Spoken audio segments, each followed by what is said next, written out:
assunto que já veio, foi, e provavelmente irá e voltará mais uma vez, que são aquelas emendas PIX. E basicamente são o dinheiro do orçamento que o Congresso obtém a partir da indicação de uma emenda, né? E o deputado ou o senador mandam como se fosse uma transferência PIX para uma prefeitura. Então, sai do cofre indicado, né, de um determinado ministério qualquer. Então, o deputado X fala, não, quero uma emenda do Ministério do Esporte para o município A. Esse dinheiro é imediatamente transferido numa operação bancária a partir de uma demanda do gabinete desse deputado e ele não tem de dizer por que mandou, como mandou, quem mandou, não há transparência alguma.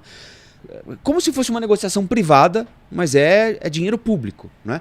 Isso surgiu ao longo dos últimos anos no decorrer desse avanço do Congresso Nacional sobre o orçamento secreto, emenda PIX. Foram variações criadas pelos parlamentares para usar mais dinheiro de um jeito mais rápido e, infelizmente, de uma forma cada vez menos transparente. Então, para que a gente tenha uma ideia, essa emenda PIX permite, inclusive, que um deputado de São Paulo mande dinheiro para o Paraná, que um deputado do Paraná mande dinheiro para o Acre, que um deputado do Acre mande dinheiro para Pernambuco. Quer dizer, em tese, eu nem sou daqueles que demonizam emenda, porque eu acho que emenda tem um sentido, né? Tem determinados temas, mas ela tinha de funcionar de outra forma, evidentemente, né? Porque tem determinadas necessidades de um determinado povoado, de um determinado bairro, que a prefeitura, o governo do estado ou a União não chegam. Então você tem um vereador que sabe que precisa reformar uma calçada na periferia de Mboimirim. Ou tem um vereador que sabe que precisa fazer uma pinguela na parada de Taipas, aqui em São Paulo, né? Até a prefeitura chegar lá, demora. A prefeitura, em tese, né, tudo em tese, está preocupada com o macro, né, com coisas maiores, o orçamento da saúde, etc. Então, e a pinguela ali, ela é importante para 100 pessoas, mas ela é fundamental para 100. Eu não vejo mal nisso. Agora, os caras enlouqueceram, né? Assim, eles perceberam, como o tubarão no mar, né? É o gosto do sangue, e aí eles chegaram ao estado da arte de começar a mandar emenda para outro estado. Então, assim, o que um deputado de São Paulo sabe que é necessário para o interior do Ceará? Sendo que se o Ceará não tivesse deputado, né, mas todo estado, até onde a gente sabe, tem deputado, né? Então, assim... E aí, o Supremo Tribunal Federal disse, olha, é proibido. A regra para a utilização de dinheiro público é publicidade e transparência. Então, precisa ter, no mínimo, o nome de quem manda, para onde manda, quanto manda e por que manda. É para fazer a obra tal. Né? O mínimo, gente, é o mínimo. Era o orçamento secreto, não pode orçamento secreto, eles arrumaram a emenda PIX, ou seja, eles encontraram uma alternativa para tentar dar uma embrulhada na decisão da justiça e continuar fazendo o que já faziam. E agora vem de novo o Supremo, o ministro Flávio Dino, o relator, disse o óbvio.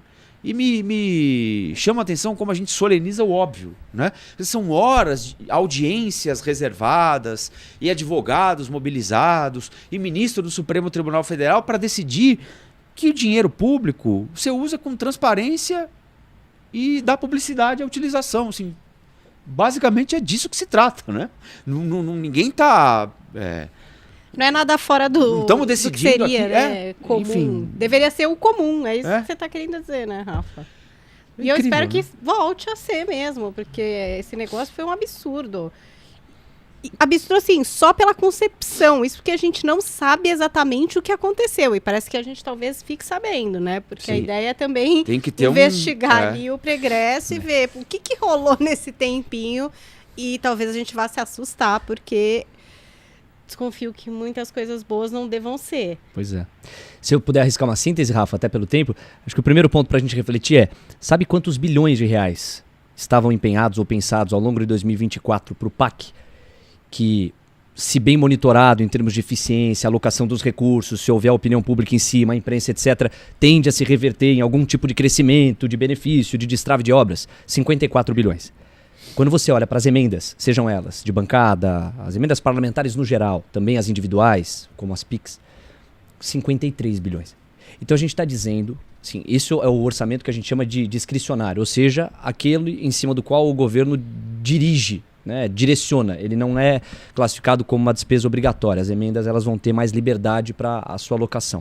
Então, veja só, essa é a primeira manchete que eu já acho escandalosa. A gente está comparando o grau de investimento, que já é baixo por parte da máquina pública no Brasil, a praticamente o que se paga de emenda parlamentar. Acho que a distinção que o Rafa coloca é fundamental. Não é demonizar a emenda parlamentar em si, mas obrigá-la a se submeter a uma série de critérios que honrem o recurso público sob o risco de ele ser malversado. E tem uma segunda síntese, que é a da relação dos poderes. Que é o seguinte, não foi qualquer ministro, é como o Rafa colocou, foi Flávio Dino. Até ontem, o Dino era ministro da Justiça e Segurança Pública de Lula.